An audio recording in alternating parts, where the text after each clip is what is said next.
Hello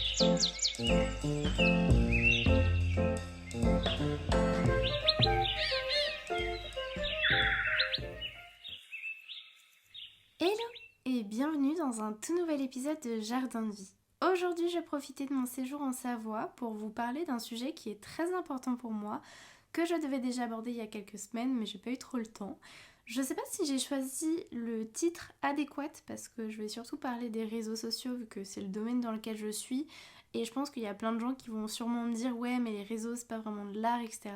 Mais bref, on va parler du coup de vouloir créer des choses en général, de vouloir être artiste à la campagne parce que c'est un sujet qui m'a beaucoup touchée et qui a beaucoup touché mon frère quand on était plus jeune. Quand je vous dis à la campagne, c'est vraiment la campagne. J'habite dans un petit village avec quelques habitants juste en bas d'une montagne. Et en vrai, je me considère très chanceuse parce que c'est un endroit qui est très calme, les paysages sont magnifiques. Il y a plein de rivières aux alentours avec des fleurs. Et même quand j'étais petite, je me baladais souvent dans la forêt avec mon papa. On allait cueillir des champignons, on faisait de la luge. Bref, je pense que beaucoup de gens rêvent d'habiter là où j'habite. Cependant, pour le travail, ça a toujours été un peu compliqué. En tout cas, dans les domaines qu'on a choisis avec mon frère. Personnellement, j'ai toujours rêvé d'être créatrice de contenu depuis petite et mon frère lui rêvait d'être photographe. Dans cet épisode, je vais donc aborder plusieurs sujets, notamment la peur de se lancer par rapport au regard des autres, comment trouver de l'inspiration quand on n'a pas le matériel et l'environnement propice pour créer des choses, puis aussi mon ressenti sur les réseaux, des conseils que j'aimerais vous donner par rapport à ce que j'ai vécu. Et j'espère que ça pourra aider du coup certaines personnes qui ont envie de se lancer mais qui ont un peu les mêmes craintes que moi ou peut-être le même schéma de vie. Donc c'est parti. Comme je vous l'ai dit plus tôt, depuis toute petite, mon rêve c'est d'être créatrice de contenu, de faire des vidéos, de faire des photos, de créer des choses. J'ai toujours su que je voulais faire ça, mais pendant très longtemps, j'ai pas osé me l'avouer. Et je pense que j'ai vraiment eu le déclic de recommencer à faire ce que j'aimais vraiment il y a 1 an à peine. Ça a vraiment toujours vibré en moi. Quand j'étais petite avec mon frère, on passait déjà nos journées à créer des choses. On avait créé une émission qui s'appelait Délire XD avec des copains. On faisait des sketchs où on se filmait avec la caméra de l'ordinateur de nos parents en train de faire des petites scènes, on présentait la météo, on faisait des tutoriels. Et même avec mon iPod, je filmais nos journées à la neige et mon frère, lui, faisait des shootings photos. J'étais sa modèle. Donc bref, l'image en général, ça nous passionnait. À 13 ans, j'ai commencé Instagram et à 15 ans, ma chaîne YouTube. Je faisais du contenu très cliché avec des recettes de smoothies, des tutos coiffure. Vraiment, j'essayais de faire les vidéos que j'aimais regarder comme les grandes youtubeuses de l'époque. Parce que quand j'étais plus jeune, je regardais beaucoup de vidéos YouTube de Zoella, d'Enjoy Phoenix, de Marcia, la copine de PewDiePie. Et vraiment, j'étais trop fan d'elle. J'essayais trop de faire mon influenceuse et de faire vraiment comme elle. Pendant très longtemps, j'entassais des produits de beauté que je recevais à Noël pour les prendre en photo et les poster en identifiant la marque. Ou alors, je recopiais vraiment leurs photos les plus clichés de leur compte. C'était mes modèles. Sauf que j'avais pas du tout la même vie qu'elle, j'avais pas du tout le même matériel qu'elle. Et je pensais que si je faisais pas des vidéos esthétiques comme elle, bah ça plairait juste jamais. Mes amis les plus proches ont vu ma vie quotidienne et je peux vous dire que vous voyez que le bon côté sur les réseaux. Je vous partage des vidéos avec mon copain, des photos de voyage, des shootings photos, mais en réalité c'est pas du tout ça. Et elles peuvent le confirmer, je vivais et je vis toujours d'ailleurs dans une vieille petite maison avec 7 chiens. La plupart du temps, ça sentait le pipi de partout. C'était toujours en bazar parce que bah, du coup mes parents travaillaient beaucoup et ils avaient pas le temps de s'occuper de la maison. Je partais pas en vacances, j'avais pas beaucoup d'amis. Bref, vraiment j'avais mais rien à raconter.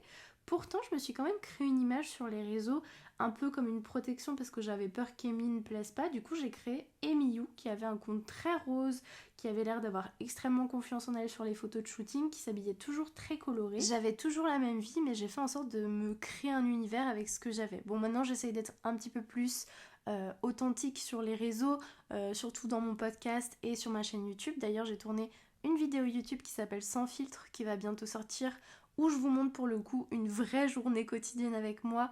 Je faisais déjà ça dans mes vlogs à Paris, mais j'avais vraiment plein d'activités et de sorties à vous montrer, alors que là c'est vraiment une vidéo simple où je vous montre mes chiens, la maison dans laquelle j'ai vécu, et je fais vraiment pas grand chose, mais j'avais trop envie de montrer aux gens que peu importe la vie qu'on a, on a le droit de créer des choses, parce que souvent j'ai des filles qui m'envoient des messages et qui me disent ouais mais j'aimerais trop faire des vidéos mais ma vie elle est nulle et tout, mais juste foncez et montrez votre vie telle qu'elle est. On n'a pas tous une vie où on fait des choses de malade tous les jours, mais je trouve que c'est un côté plus authentique et que plein de gens peuvent plus facilement s'identifier.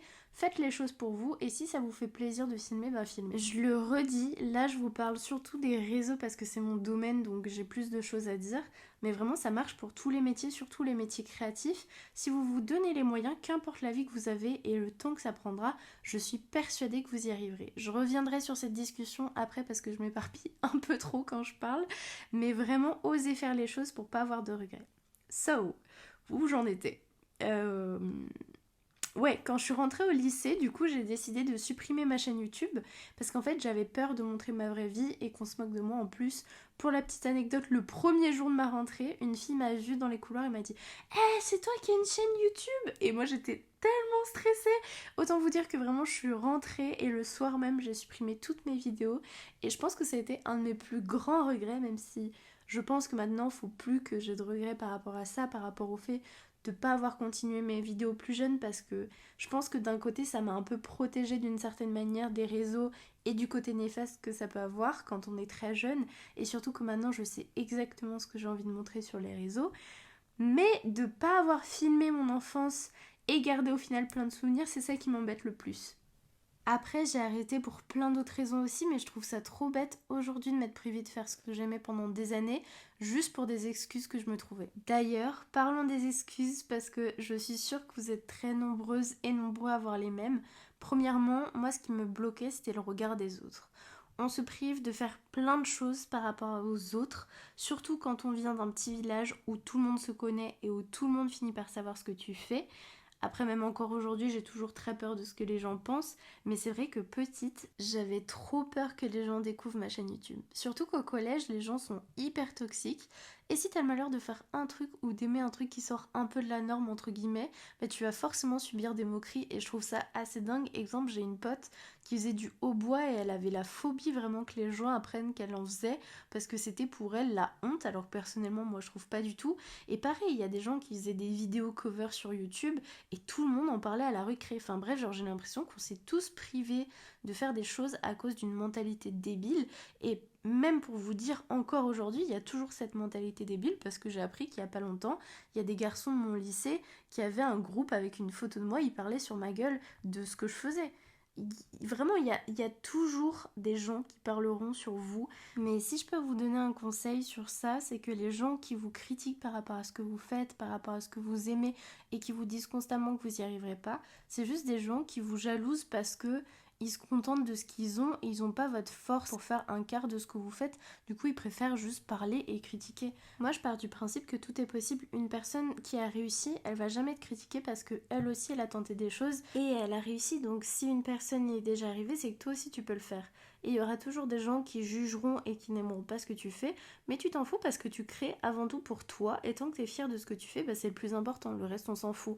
Et puis très sincèrement, parfois je parle avec ma meilleure pote et elle me rappelle des noms de personnes avec qui on était au collège ou au lycée, et je m'en souviens même pas, donc pour te dire que limite personne se souviendra de toi, ou alors ils se souviendront de toi, mais genre par exemple comme les vieux mecs là qui critiquaient mes photos dans leurs discussions, et d'un côté c'est que j'ai un peu marqué leur esprit parce que c'est les premiers curieux à regarder toujours ce que je fais, écouter ce que je fais, et ça me fait de l'audience. donc vraiment, les autres, on s'en fout, c'est votre vie, pas la leur, et ne vous empêchez pas de vivre pour les autres. Deuxième excuse que je me suis trouvée, ne pas avoir le matériel pour créer. Alors c'est vrai, le matériel, que ce soit des appareils photo ou des caméras, ça coûte extrêmement cher. Surtout dans un petit village, c'est aussi difficile d'accès, il n'y a pas des boutiques de partout comme dans les grandes villes pour te procurer du matériel. Mais je vais vous dire quelque chose, certes la qualité c'est important, on va pas se mentir parce que c'est plus agréable de regarder quelque chose en HD qu'en 240p, mais vous savez que c'est vraiment pas ça le plus important c'est l'authenticité que vous dégagez dans votre vidéo ou dans vos projets. C'est vraiment votre personnalité que les gens aimeront, c'est vos idées qui vont vous démarquer. Vous pouvez avoir une qualité de dingue, mais parfois avoir un contenu ultra vide. Donc c'est vraiment ça qui va faire toute la différence.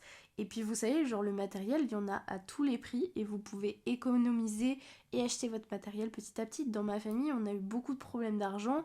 On attendait les grandes occasions comme Noël ou les anniversaires pour petit à petit s'acheter du matériel. Nos parents nous ont vraiment toujours montré que si on voulait faire des choses, on n'avait pas besoin d'argent. Par exemple, ma maman adore se faire les ongles ou alors aller chez le coiffeur. Et à une période, c'était beaucoup trop cher pour elle. Et vous savez ce qu'elle a fait? Elle n'a pas attendu d'avoir de l'argent pour le faire. Elle a acheté le strict minimum pour apprendre et elle a regardé des tutos YouTube.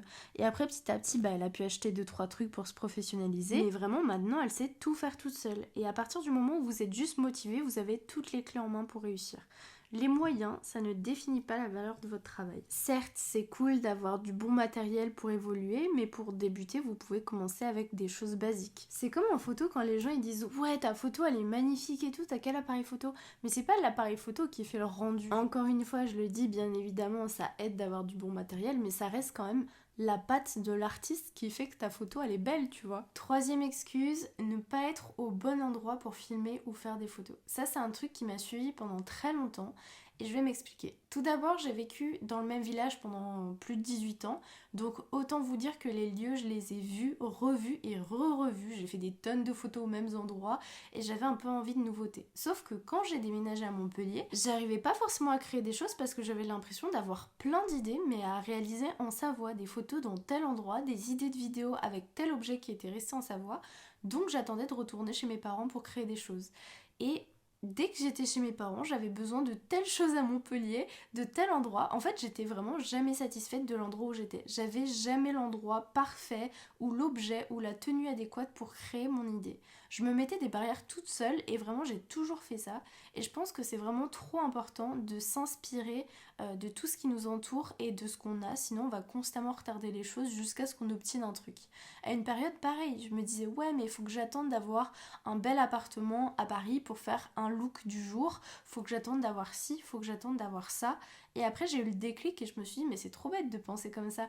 T'es entouré de paysages de dingue en Savoie, t'as de la nature, t'as de la forêt, dans le sud t'as la mer, t'as des jolis villages. Pourquoi attendre d'avoir telle chose pour se lancer? En fait, on nous a tellement montré un cliché, surtout sur les réseaux, de ce qui était esthétique, de ce qui était à la mode, qui marchait, que du coup moi j'attendais d'être un peu that girl pour créer des choses, pour plaire aux gens, d'avoir une tasse transparente pour faire mes plus beaux matchas, d'avoir tels produits pour faire ma routine make-up du matin. Sinon, je pensais que jamais ça allait plaire, mais en fait, c'est trop débile de penser comme ça. On est toujours vraiment trop envieux, on veut toujours ce qu'on n'a pas et ce que les autres ont, mais avec du temps, je pense qu'on se rend compte qu'il y a plein de choses merveilleuses qui nous entourent et qui peuvent nous inspirer.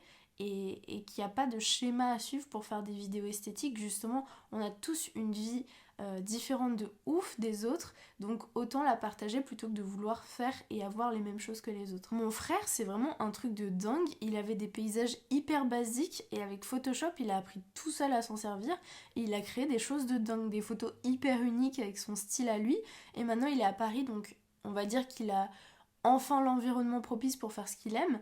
Il va à plein d'événements, il peut enfin s'amuser en photo, mais il s'est toujours amusé dans son domaine avant même d'être sur Paris, partout aux endroits où il était, même si c'était compliqué. Et pour ça, je l'admire de fou parce que je trouve que c'est quelqu'un d'hyper créatif, d'hyper talentueux. C'est vraiment mon modèle et souvent je me compare à lui et je me dis que j'aimerais aussi être inspirante comme lui, mais vraiment contentez-vous de l'endroit où vous êtes et vous allez pouvoir créer plein de choses. Si je peux vous donner quelques conseils, si vous avez envie de créer des choses comme par exemple, je sais pas, une marque de vêtements, créer des vidéos ou des photos, n'importe quoi, c'est tout d'abord de traiter votre travail comme un job jusqu'à ce que ça devienne votre job. L'assiduité dans ces milieux-là, je pense que c'est hyper important, surtout quand on est un peu son propre patron parce que on est obligé vraiment de se mettre des limites, etc., de se gérer soi-même.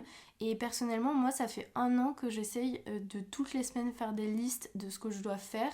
Et si je le fais pas, j'essaie vraiment de rattraper mon retard ou alors de faire deux fois plus, quoi.